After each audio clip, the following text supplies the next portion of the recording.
Hey folks, how you doing? Look at this. I got it working on my laptop. I got it on my phone. Michael's got it on that phone. We got it on that camera. It's going to be on YouTube tomorrow morning.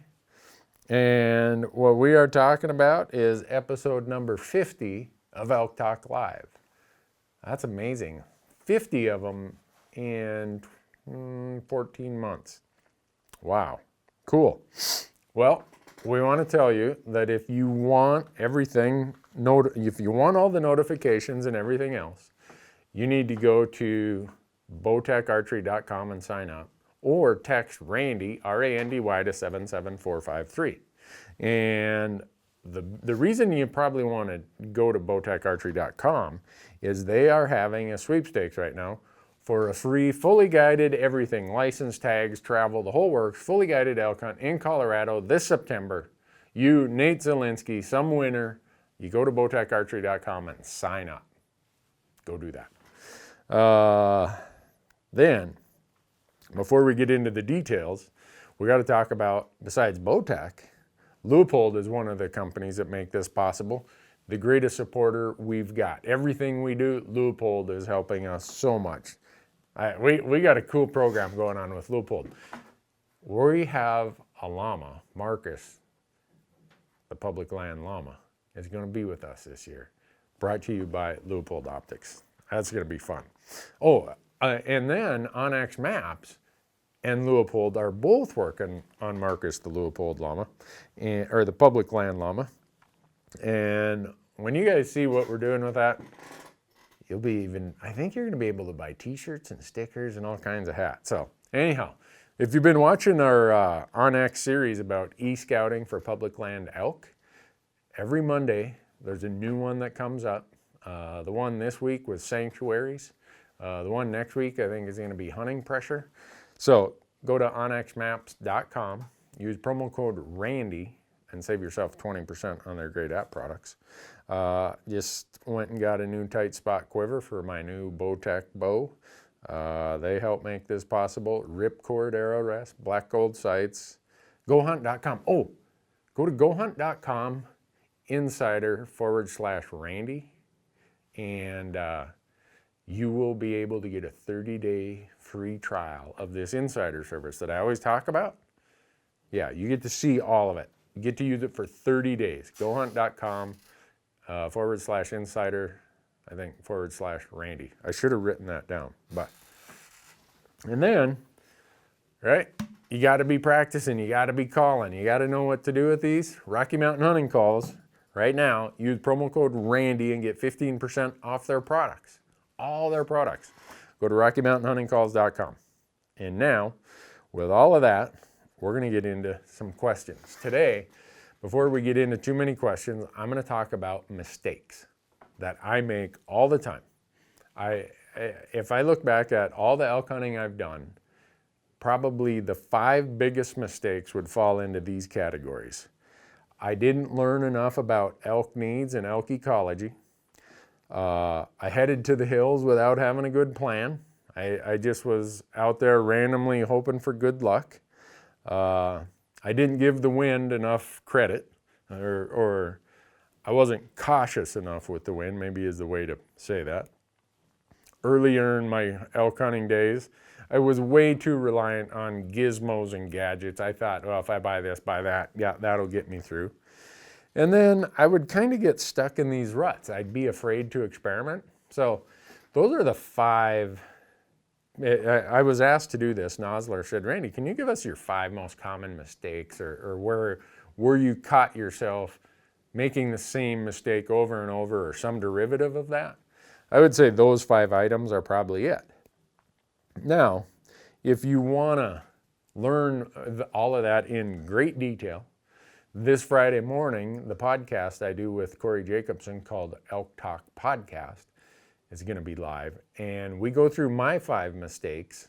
And in the 2 hours and 20 minutes of the podcast, we only get through 2 of Corey's categories of mistakes. So next episode after that, we'll pick up all the other 3 of Corey's mistakes. So, all right.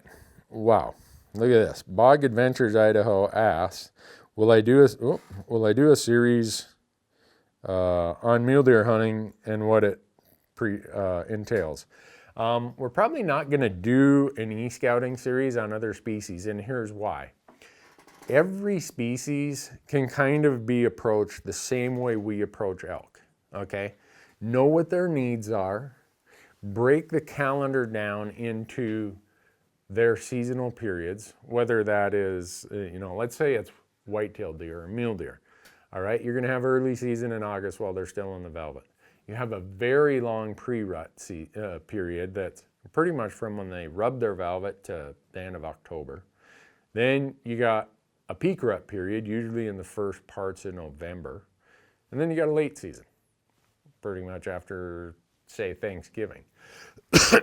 So just like elk, the same thing for deer. Those needs that deer have, they're going to have a certain priority need in August that's a different priority need than they have in November. So you can approach deer hunting the same exact way that we're doing this e-scouting for elk series. Same principles, same rationale, and we've been getting tons and tons of questions of people asking, when are you going to do a deer series just like this? And the answer is we're not. Just take what you know about deer, use the same kind of model that we use for elk, and it'll be a great plan. It's very, very similar. I use the same exact strategy, when I say that, the same exact planning strategy when I have deer tags. Oh, wow. There is so much here. Someone said, who has the fly swatter going on the camera? Those of you watching on Instagram, Michael was over here adjusting the Instagram camera. So if you saw something going in front of the screen, blame it on Michael. Yeah, the audio's not doing too hot on this. What? We're not getting no audio on Instagram? Well, it's just not very loud. Huh. I'm going to try and fix it. All right. Michael's on it. So those of you on Instagram, apologies. Let's see. Randy, will you be doing reloading this year with your Nosler like you did last year with your 308? No, we won't be doing that. Unfortunately, I'm running out of time before season gets here. Wish I could. Someone says hey Randy, it's great. We're watching you on Amazon Prime right now. Cool. Thanks for watching us on Amazon Prime. That's really helpful for us. So, was wondering, Jared asks, Randy, I was wondering why you always carry out the cape. Do you sell it? What do you use it for? Astute observation. It surprises me how much the viewer picks up of every little thing we do. So in this case, he picks up that I carry the cape out with every animal we shoot, unless, say, it's a cape that got ruined because it had been fighting, or maybe, they got hit in some way and it blew out a shoulder and maybe the cape was ruined. But I haul out every cape that is salvageable because taxidermists are always in need of high quality capes. Because here's what happens, especially with deer and antelope. Someone shoots an animal and they start dragging it 50 yards. Well, heaven forbid they drag it all the way to the truck. Well, you are pulling so much guard hair out of that cape when you're dragging it. Even if you just drag it 10 yards, the quality of that cape has went down dramatically. And so you bring, this person brings the taxidermist a cape of an animal that's been drugged for 50 yards. The taxidermist may not say it, but he's looking at that cape and he says, good luck making that look good. The garbage in, garbage out idea. So most taxidermists, if they trust that you know what you're doing, that you know how to cape them, that you aren't going to drag these animals, you can do a lot of trading. I bring capes to my taxidermist, and in exchange, he'll do European mounts for me. Like today, I got a call from my taxidermist, Jerry. He said, hey, your Alaska bear skull is boiled and ready. Come pick it up. So if you're able to do it, don't just leave the capes out in the woods. Cape the whole animal out, salvage it, take it to a taxidermist. Usually they'll either pay you cash or they'll give you credit towards taxidermy work. That's why I do it. So that's cool that somebody saw that. Oh, that's funny. Randy, what is your go-to call for the first rifle season in Colorado? It's going to depend. I'm still going to be bugling in that first rifle season. I'm going to be doing locating bugles. I don't expect to call one in. I'm just calling. I'm getting in these big basins, in these ridges. I'm there before the sun is up. And if you got a really good tube, good diaphragm call, like these ones from Rocky Mountain Hunting Calls, that sound will carry a long ways, especially before sun. I mean, you notice how quiet the woods is in the dark? And if you ring a bugle out there, it's like, wow. You will get responses, and then I mark those responses on my GPS, and I'm on my way. I'm heading over there in the dark. Because that first rifle season you're talking about usually is October 8th, 10th, somewhere in there, I think, in Colorado. You're getting to the end of the peak rut, starting the transition into the post rut, and that's the calling that I do. All right. Eric asks, when finalizing an area that you have two equally good spots, what one would be the biggest determining factor you would pick one over the other? It depends on which season I'm hunting. If I'm hunting early season when it's a food pattern, I'd pick the spot that has the best food. If it was post-rut or late season and I'm hunting a sanctuary pattern, I'm going to hunt the areas furthest from roads and trails that look like the sanctuaries where elk are not going to be disturbed by other hunters. So whichever one seems the most bad, ugly, nasty of the two you're talking about, I'd take the bad, ugly, nastiest one. So it just depends on what need they have at the time of year you're going and chasing them. So, man, I'm not very good at this. This whole Instagram thing, what am I doing here? Oh, no, it says I'm recording myself. I think I better.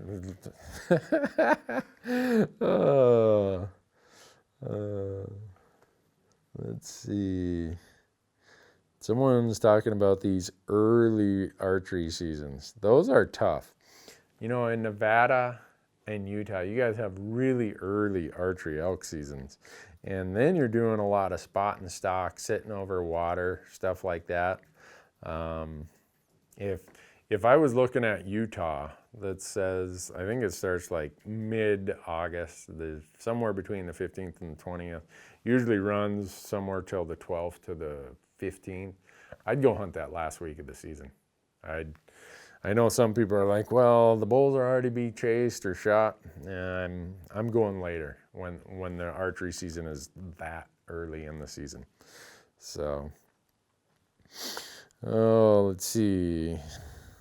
Holy cow, there are so many questions. I apologize that we can't get to all of these questions. A lot of you then go up and ask your questions again when we post these on YouTube, and I really appreciate that because I do try to answer every YouTube question that is out there. I can't say I get to them all, especially when I'm on the road, but I try. So, all right. Let's see. What tactics do you recommend for a late archery, early September archery mule deer? Strictly spot and stock for me. Some people would go sit water, and that's an effective tactic, but I don't have the mental capacity to sit water. So if you do, that would be great. So talking about some of these mistakes, right? I'm going to touch on these because I still make them. Here, that's the crazy part. You know, I've been hunting elk for, I don't know, getting close to 30 years. And sometimes I get lazy or I try a shortcut and I still make a stupid mistake. And the number one mistake that I mentioned was failure to learn about elk needs and elk ecology. So some of you are probably saying, well, Randy, you've been hunting elk that long, you've been researching them, everything. How are you still making mistakes about what their needs are, about what their ecology is? Because I'm hunting areas or places that I've never hunted before, and I get lazy and I don't do the research about, okay, what's their food source in late October in this unit? Well, I got to go do some research. I got to, Google's your friend. I got to get researching, talking to biologists, reading all these range reports, all these studies about elk foraging. Well, sometimes I get lazy and I'm like, well, I know what they eat in Montana, so, you know, southern Wyoming, probably the same thing. Well, guess what? I get to southern Wyoming, they're eating something completely different. So the sanctuaries I'm looking for needed to be near a different food source than the food source I thought about. So that's an example of how I sometimes just continue to make the same stupid mistake. I show up there without having done my homework. And usually at that point, I either got to get lucky or I got to figure it out by just saying, all right, the sign is telling me this isn't the pattern like it was, using my example where I said, well, this is what they do in Montana that time of year. They're going to do the same thing in southern Wyoming. Not necessarily. Hopefully, I can, if through enough years of experience, I can look at the sign, I can look at which grasses are clipped off, is their browse clipped off, are their forbs clipped off, where they've been feeding. I can see their sign, all right, these are cow tracks, these are bull tracks, or, you know, what they're doing, where they're going. Hopefully, experience lets me get through that when I've not done my homework, but I still, because of time, laziness, whatever, there's still times where I haven't done enough homework, and it costs me. I would say that's my number one mistake, is not knowing everything I possibly could have found out about those elk on that mountain at that time of year that I have my tag. So this one I probably do a lot less, but I used to do it all the time, because now when we head out, we have a plan. I cannot afford, for me and the crew, by the time we pay for tags, travel, public land film permits, everything else, I can't go out there and leave it to chance. So anymore, I've got a plan dialed in. But before I started doing this, too often I'd get lazy and I'd spend, a day scouting with maps and talking to people, and I'd call it good. Really what I was doing is I was counting on luck. I was being lazy. And I would go there, and if I was lucky, I'd shoot one and I'd say, oh boy, I got this figured out. Well, a lot of times it doesn't work that way. So anymore, I'd say that mistake is a lot less, but at the beginning of my elk hunting days, that was probably my most common mistake, is heading to the hills without a plan. Because if you go there without a plan, the very first day where things don't go right, you run into other hunters, or the weather's hot and it's a full moon. If you don't have a plan of, okay, I'm doing this the first morning, doing this the first afternoon, I'm doing this the second morning, this the next afternoon. If you don't have a plan with some reason and logic behind it, you're just going to either give up, or you're going to just sit in camp, or you're just going to wander around and hope for just good luck.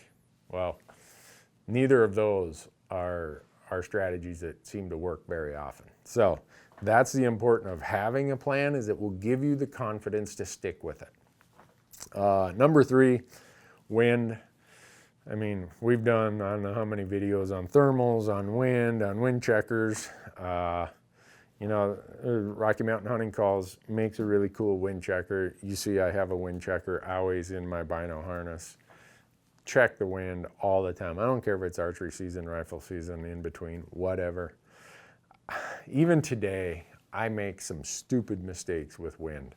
If I find an elk and I go in to try to kill this elk, I can't. I'm trying to remember the last time sound or sight busted those elk out. But I can rattle off a lot of times when wind screwed me up.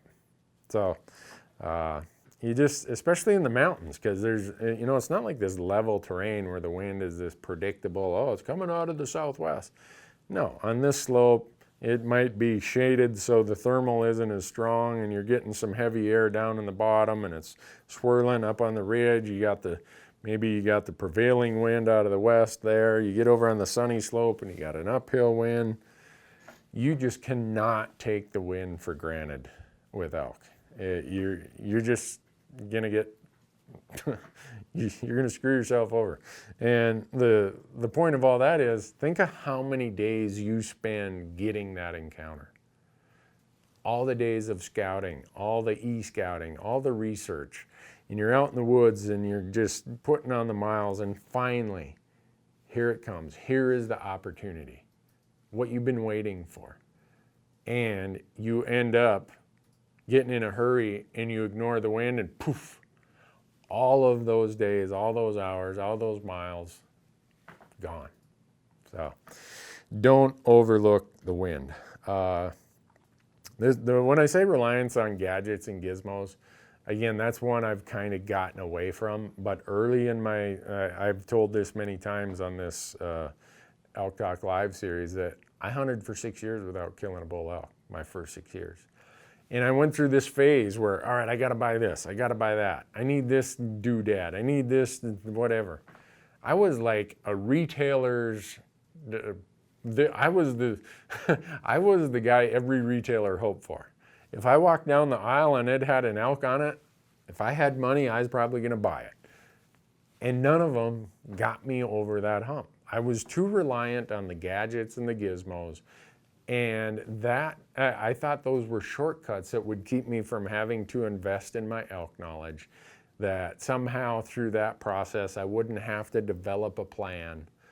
And it became this kind of cycle where the more you depend on it, the more of it you buy, the less successful you are, the more of it you buy. And fortunately, I got through that phase. But don't think that some gadget or trick device is a substitute for planning, knowledge, and elk understanding. So, and then this is one I would say I'm still very much in the rut at times. I fail to experiment. Part of that is I'm almost overly confident with my e-scouting plans when I show up, and I will stick to that. I mean, I've got the day 1, day 2, day 3, day 4, day 5, and I've got a morning plan for each of those days and an afternoon plan for each of those days. They're in different locations, they're whatever. But sometimes there's the old saying, if you always do what you always done, you'll always get what you always got. Sometimes that's what happens, and I get in these ruts. And I'm trying 3 days in a row. I'm not experimenting, I'm doing this, I'm doing that, doing this, doing that. And I fail to sit down and analyze what I'm really seeing, and therefore I keep doing the same dumb thing. Well, guess what? I'm not gonna have success. So really what I need to do, and I remind myself this by about day 3, all right, what hasn't worked? Okay, a lot of stuff hasn't worked. What has worked? Well, a few little things have worked. Go build a new experiment based on what little did work. And you might call it getting stuck in a rut or failure to experiment, whatever you want to call it. It's real. I end up doing it very, very often. So those are the 5 mistakes, just real quickly.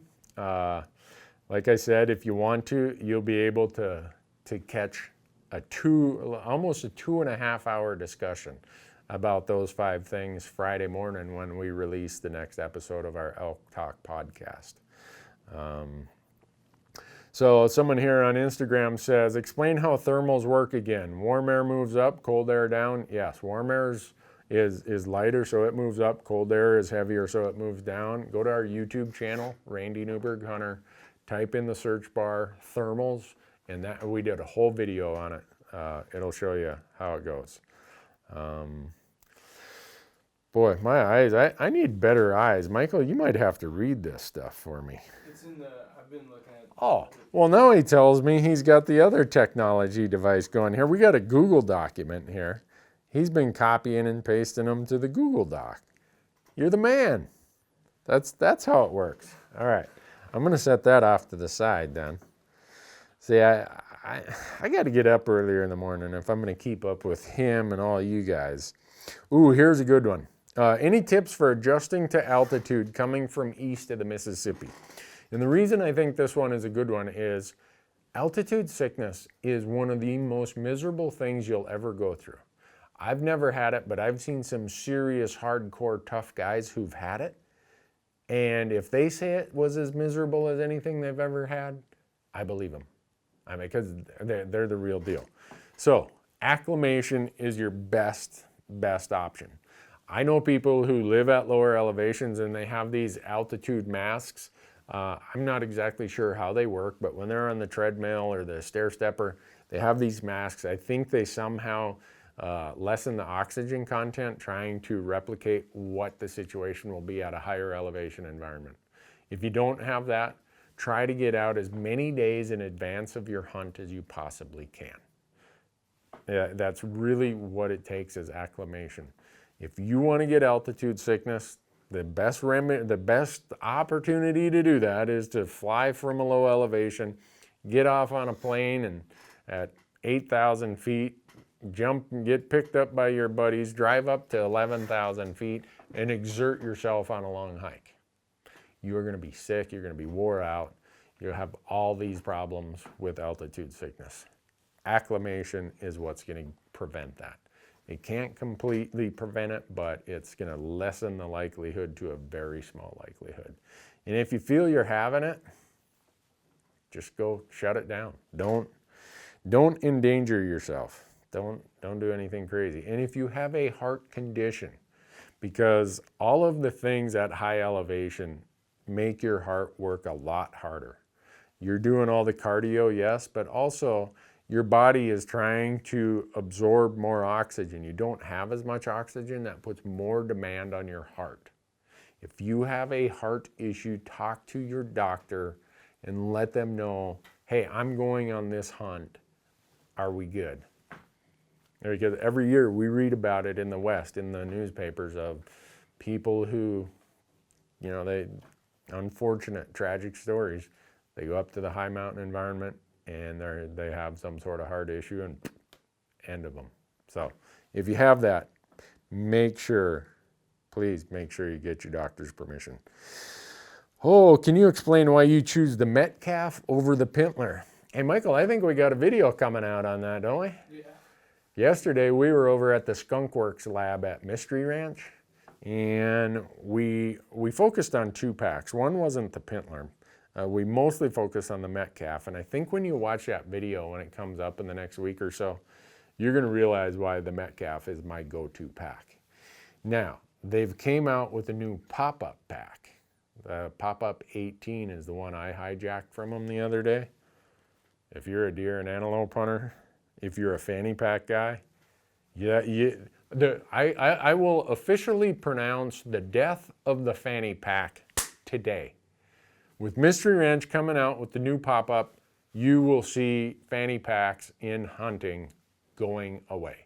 Trust me on that. And you'll see why in the video. So, Randy, once you've picked an area to scout, when do you decide to move to your second or third scouting area? So I think what the question is, when I put together my e-scouting plan, and you'll see this, especially in this post-rut plan we're putting together, I usually have 3 areas in close proximity so I can camp in between and be a little bit, I guess, flexible and hedge my bet so that if my A spot doesn't work out, I got B and C. Usually, I have a strategy for at least the first day in my A spot, maybe even the next morning in my A spot. And if I'm seeing nothing, I'm moving to B or C. But if I'm seeing a lot of signs, say it's archery season, I'm hearing some bugles, I'll stick with it until I'm not seeing, hearing, or encountering any elk. It's the old saying, you don't leave fish to find fish. The flip side of that is you can't catch a fish that isn't there. Well, you don't leave elk to find elk, and you can't find an elk that isn't there. So I'm not leaving them if they're there. If I'm finding them, seeing them, hearing them, I'm staying there. But if I'm not, I'm going somewhere else, because if they're not here, I can't kill one. So it depends, but for sure the first day and a half, I hammer my A spot. And then I assess, is it time to move to spot B? So, and we're covering all of this in the e-scouting series. So I hope that you'll go out and watch it. The great folks at onX who are helping us with that, they're really, well, just the way they've put it all together. I'm the easy guy. I just got to stand in front of the camera and explain how I do things. The folks at onX are the ones who came up with the really good platform. And if you buy their app, use promo code Randy and get 15% off. What distance do you try to glass from? Oh boy, that depends so much. You know, and when there's a lot of steep faces and slopes, I don't think I'm ever glassing more than about a mile and a half. Now, if I'm out in the pinyon juniper country and I only have one little rise in elevation, I might be glassing out there 2-3 miles. It just depends on which glassing spot gives me the most viewing locations based on sun, based on what I think is the openness of the canopy. Are they going to be moving is this a bedding area and that's a feeding or watering area? There's a lot of factors that go into that about how far away I want to be.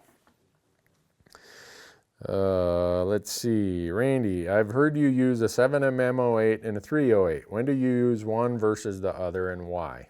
For elk, between the two, so they're both based on the same case, right?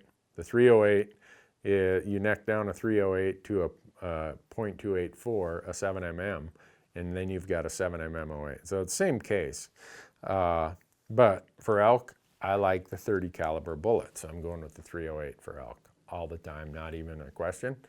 That said, I wouldn't hesitate to shoot an elk with the 7mm 08. The reason I like those two rounds is you can get, they're short action, right? So the case is very short. So you can get a shorter action on your rifle. Usually that'll save you some weight. You can build a rifle on a more compact platform, and they're just really, really accurate. So that's why I've come to like them. When I'm deer hunting, it's kind of a toss-up. Will I grab the 308? Will I grab the 7mm 08? When I'm antelope hunting, it's always 7mm 08. Bear hunting, it could be either. When we were in southeast Alaska this year, we shot both bears with 7mm 08 using Nosler 140 grain Accubons. I know a lot of people are like, why would you go to Alaska to shoot those big bears with a 7mm 08?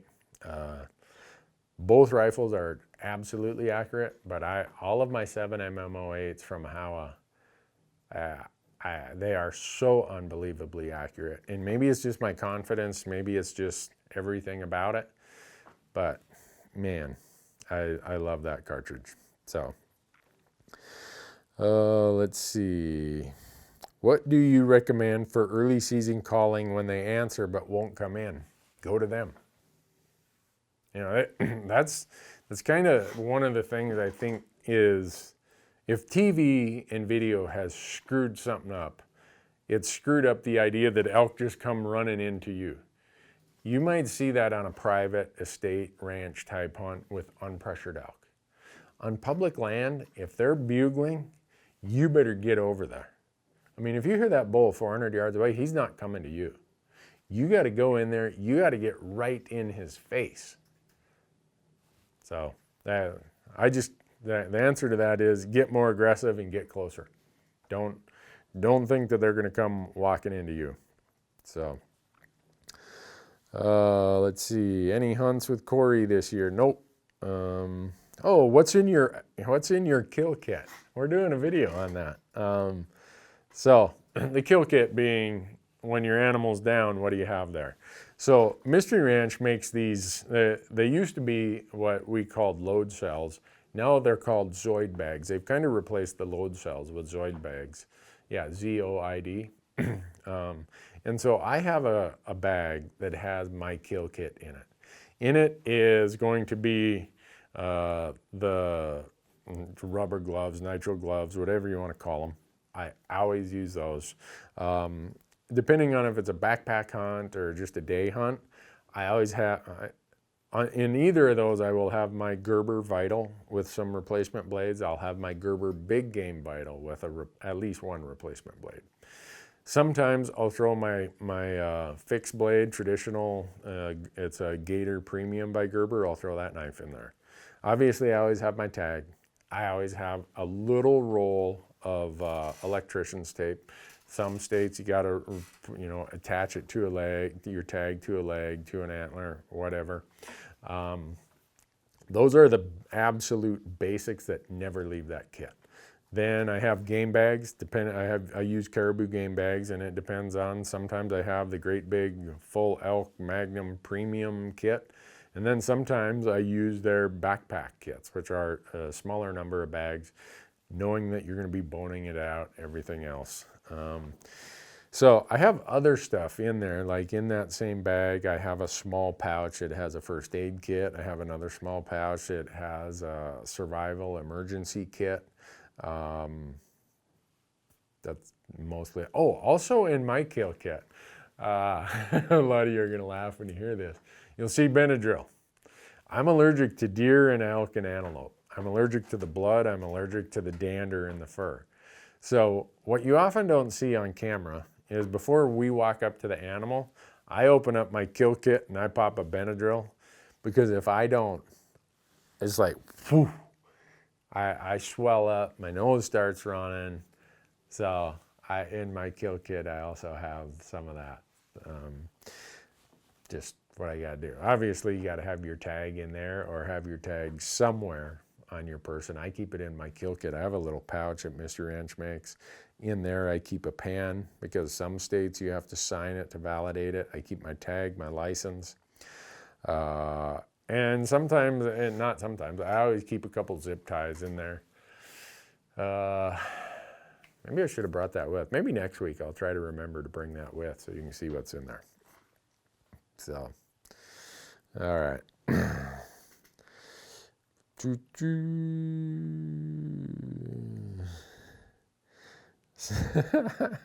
Michael, you guys are getting to be more popular than I am here. David wants to know, Randy, is it Marcus, Michael, or Dan with you tonight? It's Michael tonight. Dang, no one wants to know if I'm here. I like how, this is so funny how some of you, when it's someone will go on Facebook or live stream and ask a question about a certain state, and all the people from that state will jump in and start answering. Oh, there's no elk in Wyoming. Oh no, all the elk in Wyoming died. If there's one thing about elk hunters, take any advice they give you with a heavy dose of salt. Someone's talking about drought. And have you seen the rain that Nevada and Arizona and New Mexico has been getting? It's their peak monsoon season, right? I'm so thankful they're getting some moisture. I hope it just keeps roaring. But drought has a really big impact on elk. I don't care if it's in the northern Rockies or if it's all the way down in the southwest states.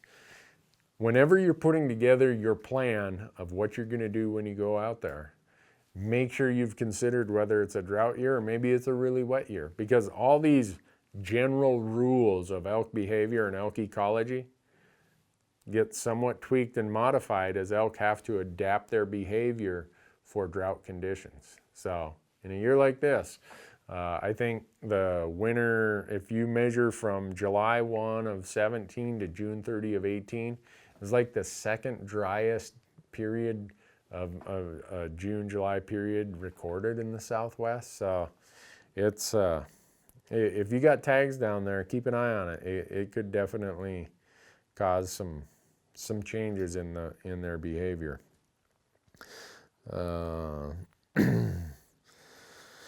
So, Marianne says, Randy, thanks. My husband and I love your shows. Thanks for watching. My question is, what are the chances of drawing in Nevada for elk or mule deer with either a bow? We are out of state with 0 points. With elk, even with a bow, it is like really, really, really slim. I wish I could say it's different, but drawing an elk tag in Nevada is very, very hard. Deer, I've drawn, I think, 3 archery deer tags with 0 points. So you just gotta, Nevada gives you 5 choices, okay? Maybe you're gonna get lucky, so make your first choice a hard one and make your last choice your easiest one. And the other ones, you know, kind of hardest, not quite as hard, a little easier, quite a bit easier, really easy, based on draw odds. And that'll increase your chances of drawing. But to draw, and it can happen. I mean, every year lightning strikes and someone draws Nevada elk with 0 points or 1 points. It's, it can happen. So, let's see. You guys are giving me way too much grief about Dairy Queen here. So, Kayleen and Cody say, Randy, we've hit that rut. My hubby tends to stick, she's telling on you here, tends to stick with the same areas while hunting. We haven't had any luck in the last few years. I want to try a different area, but he's stubborn and won't budge. The reason I laugh is that sounds like my wife and I when we're walleye fishing. If we don't catch a fish within 10 minutes, my wife wants to change lures. And if we haven't caught one in 20 minutes, it's like, let's go somewhere else. Me, I'll stick at it pretty hard. So I'm more like your husband. I don't want to get in the middle of that one. I think earlier when I talked about failing to experiment, hopefully I've covered that enough without intervening in a marital discussion.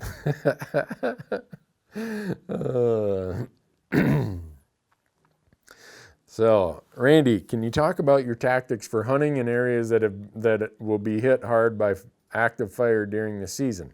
I love hunting burns, but do you switch up anything? Yep, I do. So, think about the landscape that's this big. All right, it's this big. You have a burn that comes into your unit. Well, elk don't have the benefit of being able to go and, let's say, 50 miles to get away from the burn. So, if this is a burned area, it's probably charred pretty hard until next year. So the elk have to move in response to that. And a lot of times they don't move way over here. They just move almost right on the edge of it. So don't think that, oh, that burns, so I'm going to give up on it. There's still those, we talk about this in the e-scouting about edges and disruptions. So don't, I guess what I'm saying is, don't give up on a unit just because there's been fires in it. Maybe hunt near the edge of those fires. See what you are seeing. And again, part of it depends on which season you're hunting. So if you're hunting the late season, where it's sanctuary mode and the fire came through in a spot that is just flat pinion juniper that was not really a sanctuary area, the fire is very unlikely to have much impact on elk behavior. Now, if you're hunting an early season where food is the pattern you're focusing on, and it comes through and it burns a huge amount of the food source, yeah, that's going to impact your situation. So, I don't know that answers it specifically, but burns, fresh burns, current year burns, do impact how I approach it. The other benefit, though, if you think about the unit being this big, if this is the part that burned, there's usually still the same number of elk in the area, but now they're confined to a smaller area. So the elk densities are going to be higher in the remainder of the unit, and your odds of encountering one will probably be better. Oh, Randy in Colorado Archery, hang meat on the north side in shade, drive to town for ice, or drive to your meat or butcher immediately. All depends on temperature. And just about all instances, let's say in a state like Colorado where you're hunting usually at some decent amount of elevation, your evenings are going to get cool. It's going to get down in the 30s and 40s in archery season. That's enough to keep elk, get it really cooled off. But then make sure it stays shaded and make sure that it's in a spot where if there is any wind, the wind can get to it. And usually it'll, even in warm temperatures, it'll stay good there for at least a couple days, and then get it out of there. But if you want to take it to town, go ahead. But if you're in there with a partner, they may want to fill their tag, or maybe your partner filled their tag and you want to fill yours. You say, hey, let's let this meat hang for a couple days and try get another elk, and then we'll get the whole thing out of here. So I don't worry about it that much. I think a lot of people think that their elk meat's going to spoil, and I appreciate that. I'm glad they are worried about it because we hunt for the food, right? But maybe sometimes people can be a little bit overly concerned about it. Danny Baxter asks about heat and moon phase affecting the rut. We talk about this frequently on our Elk Talk podcast, where we're going to go into a whole discussion about this. Heat will affect the time of the day in which the rut occurs. Full moon allows more activity at night because it's brighter. But the rut never, I hear this all the time, oh, the rut is late this year. No, the rut's not late this year. It's just that what you are encountering and you are seeing happened later than what it did maybe last year or the prior year.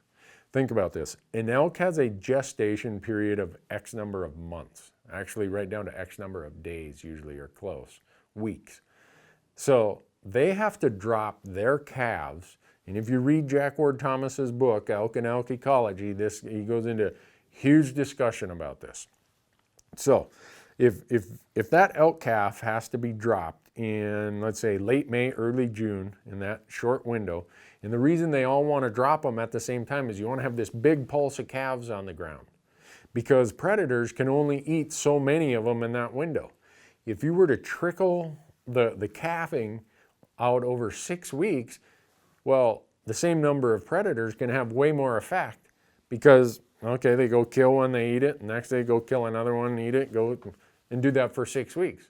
Whereas if that big pulse of calves happens only in a 10-day period, well, they can only eat so many in 10 days. Excuse me.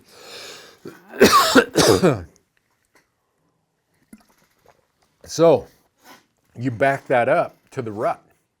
That is why the rut is this photo period effect, that it happens in this period of time. It just might be happening at night.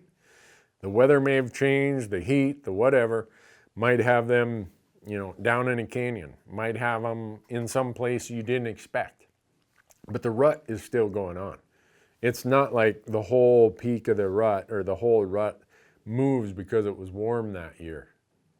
It still happens, but the odds are, because of an elk needing to conserve energy, and they spend way more energy staying cool than they do staying warm in the winter, they're just going to shut it down in the heat of the day.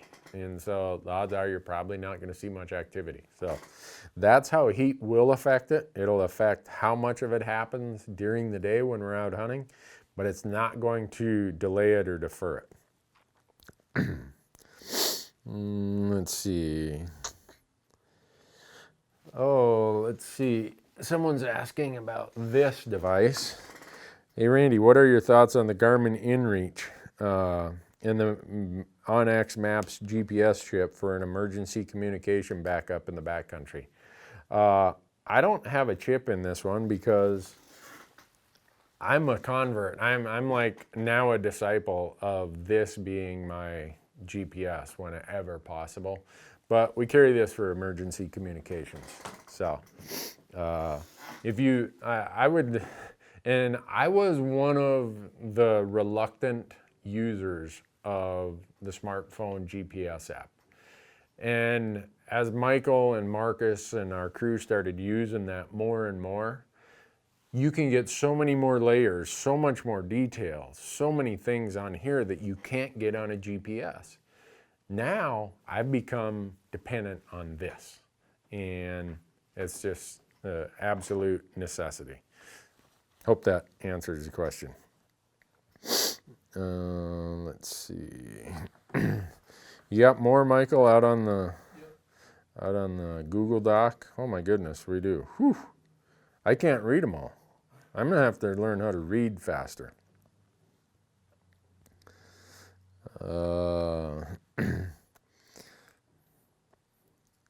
So you can get blood poisoning from small cuts or nicks while dressing an animal. I don't know if that's a question or a statement, but anyhow, I think it was, can you? Yeah, you can get a lot of problems. The reason, and I'm surprised how many people give me grief about wearing those blue nitro gloves that I wear. Well, I used to do a ton of trapping.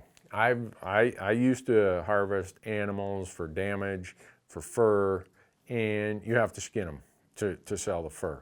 And even if I was doing it for damage, I'd still salvage the hide and sell it. Well, you handle that many animals, you start realizing how unprotected skin, like a little nick or scratch or cut, an open cut, those things get infected. Well, right now, in the northern Rockies area, there is elk carry something called brucellosis. And some of you may have never heard of it, but brucellosis is a really big deal around Yellowstone National Park. If you get brucellosis, you're going to wish you didn't. I see a lot of these TV guys not wearing those, and I am like, obviously you've never had any type of bloodborne infection, or you would wear them. So yeah, if I was hunting anywhere for any species, I use them. But if you want some specific examples, I think the infection rate or the exposure rate that elk just in this part of Montana is in the double digits now. So you have a 1 in 6, 1 in 8 chance that the elk you're gutting has brucellosis. Do you want to get brucellosis? Go Google what effects brucellosis has on humans, and I would bet that you do not want brucellosis. So, oh boy, holy smokes. I wish I could read these ones on Instagram. I'm like, I'm gonna have, well, you're copying them here, Michael, so I'll read them here. That's easier. What is your best recommendation on sorting out a good hunting partner? Well, first spend some time with them, definitely. Are they someone who's lazy? If they're lazy, you don't want them for a hunting partner. If they are grumpy, if they are pessimists, you do not want a pessimist as a hunting partner. I see people go out hunting and they act like they're having a bad time. You know what? I'm not hanging out with people like that. I don't want them in my camp. Over time, it's a trial and error thing. But be careful, not careful, but be selective in who you pick for a hunting partner. It's just, our days hunting are just rare and too much fun to be ruined by some putz, some sourpuss. So I'm not going to go into great detail on it, but to me, I wouldn't waste a lot of time. If someone that you're hanging out with at work is kind of a putz at work, they're probably going to be a putz when you're out hunting. So you've been warned. Okay. Boy, some of these are okay. What brand and type of gloves? I don't know. Go down to Walmart. I'm assuming you mean the rubber gloves, the nitro gloves I was talking about. Go down to Walmart. You'll see them. You can get some that are, not. Some people have certain allergies to latex and such, so you can get all different kinds of them. But they're just examination type gloves that you'll see at your doctor or dentist's office. Oh, when hunting a unit that has no forest, no canopy, no burn in late October for mule deer, what do you e-scout for besides relative roadlessness? Well, earlier I said you use the elk kind of planning ideas the same way you'd use it for deer. Late October, they're still in pre-rut. When deer are in pre-rut, the bucks are in sanctuary mode. So to your point of what else do you use besides the relative roadlessness, I use the highest relativity of roadlessness. That's just what I would do. And that's just my experience with mule deer hunting. Randy, have you ever lost anything while out hunting, like binoculars or a rangefinder? Oh yeah. I lost a rangefinder one time, and some kid found it, and I don't know how he knew it was mine. And so when I got a call from this person, I'm like, what? Yeah, I think it's your rangefinder. I saw you were hunting there. And I met up with him, and it was, and I gave him a few $100 and said, thank you. He didn't want it. He's a young guy. I'm like, no. A lot of people just took that rangefinder and put it in their pocket, but I have lost that. I've lost a bunch of knives, some ammo. You know how it is sometimes, especially in the snow and in the dark. You lay something down and where'd that go? And you never find it. So,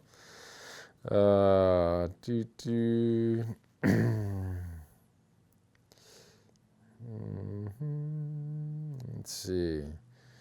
Boy, there are a ton of them here. You got any really good ones, Michael, that we need to get after?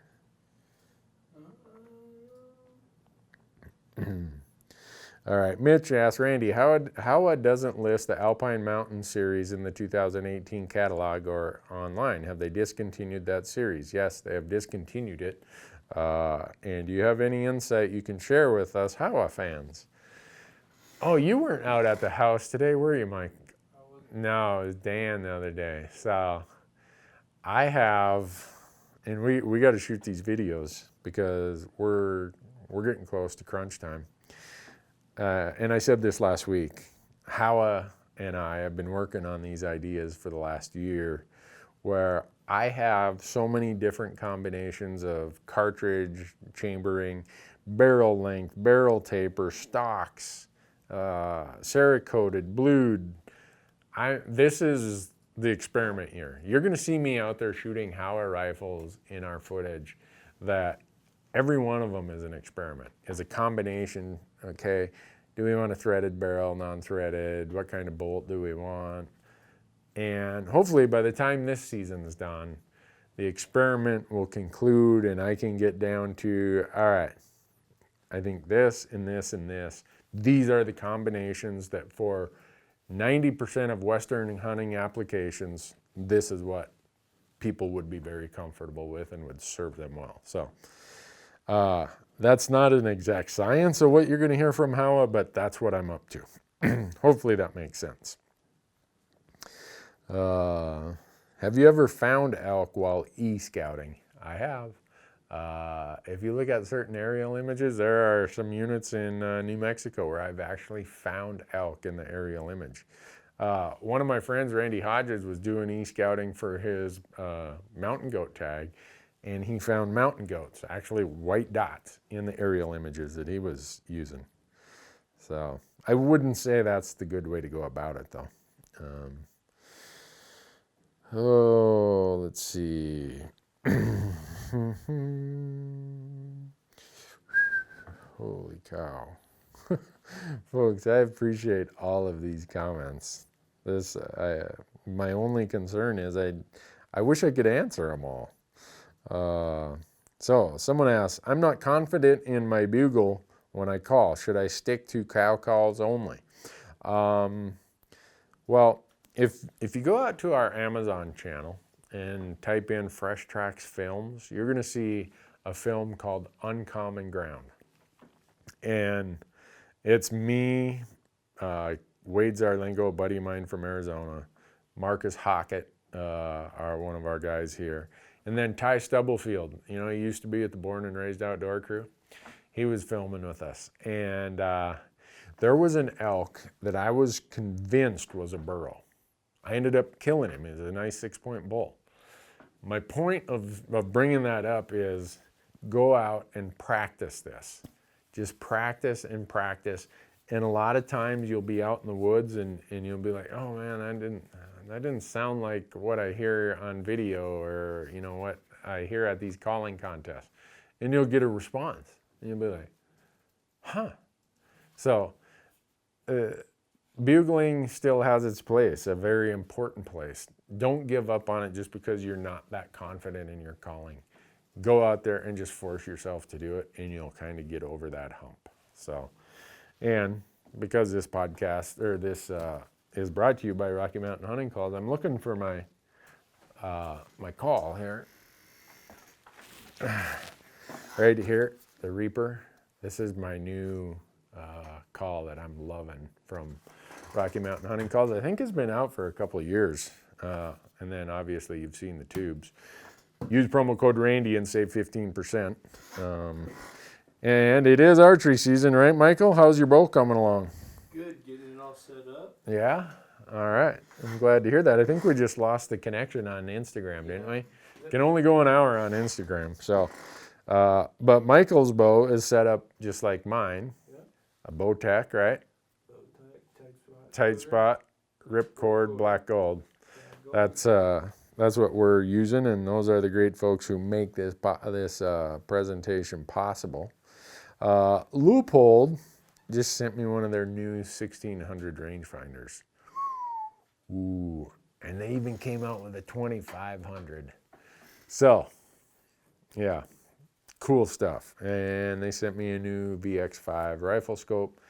Thanks to Leupold for making this possible. I think you've heard me talk about our whole onXmaps e-scouting series. Get the get the onX app. I can't tell you how useful that is, and have it. Get the level that allows you to have it on your laptop, and you'll spend so much time e-scouting. And use promo code Randy and save yourself 20%. And then Go Hunt. Like I said, GoHunt.com. Right now, they're running a free offer. Their insider, not free offer, 30-day free trial, I should say. And where you want to go there is GoHunt.com/Randy. Yeah, that's it. And it'll take you to the 30-day free trial. When you get it, you'll see how helpful it is and why it's so helpful when we're applying for tags and doing all the things that we do. Let's see, we got time for a few more questions. Oh, and if you get a chance, go to our YouTube channel. We've been adding a lot of content to the YouTube channel. It's called Randy Newberg Hunter. We try to post a new video at least 5 days a week. That's why Michael and Marcus and Dan are working so hard. Because we're trying to produce more and more content. We got the 2 podcasts, right? Hunt Talk Radio.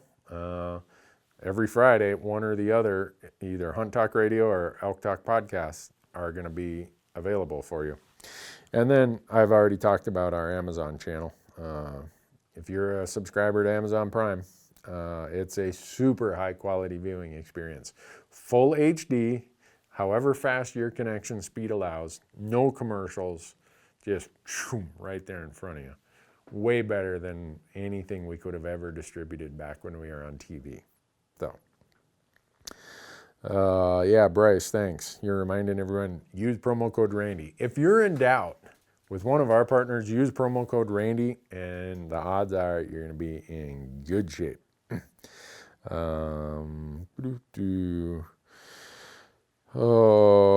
asks, Colorado Unit 66 muzzleloader, September 8th in the Uncompahgre Wilderness. Have you ever hunted that area in that time of year? I'm sorry, Don, I haven't. I've never stepped foot in Unit 66. I've hunted a lot in Colorado, but never in Unit 66. Maybe someday. That'd be cool. We got any Colorado tags? Oh yeah, I got a Colorado deer tag this year, a late archery tag. Man, I almost forgot about that. Someone's asking for advice, about general advice. And so I guess the question, some people will say, I have a tag for Colorado, can you give me some advice? Well, that's such a generic question. It would take me 2 days to answer the question properly. So if I skip over some of those questions, it's not that I don't want to answer them, but we want to get to the most useful and make the most efficient use of our time and everybody who's following along. So I apologize if I don't get to some of those. All right, Michael, you got a really good one here. Hey, David, no, who is this? Brashear. Are you still using McCormick's taco seasoning, or did Hank Shaw change your ways? I'm with you, man. I like McCormick's. If Hank doesn't like it, too bad for Hank, you know? If he burns up my taco seasoning this year, we could have a squaring off. Randy, what is a good shoe to hunt in as opposed to a boot? I don't know. I don't hunt in any shoes. I need the ankle support. If you think about, and I'm sure if there's a doctor or a physical therapist or something watching this, they'll correct me, but every joint in your body requires muscle use to stabilize.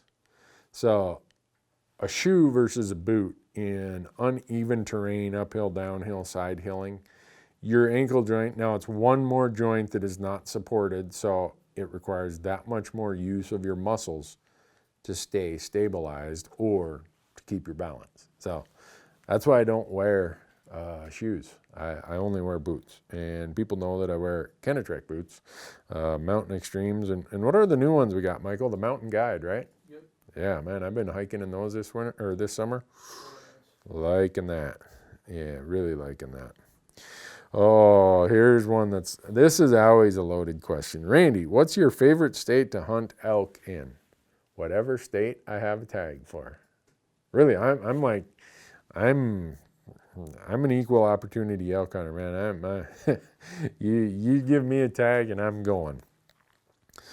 Okay, Randy, I have an early season cow tag for my father in Arizona. Would you stick to the juniper foothills and fields or move to mountain canyon terrain? Stick to wherever the best food is. Cows are always looking for the best food from January through December because they have to so when they get bred in September, they have to be, at that time, they got to be on their high nutritional plane because they got to carry that calf through until next May. And then when that calf is born in late May, early June, they're lactating and feeding that calf for quite a while.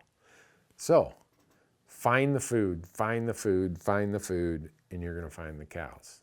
And it's amazing how selective cow elk can be in their feeding. And go there with your dad and find one, and I hope you have a great time because you're going to have some superb, excellent table fare when you do that.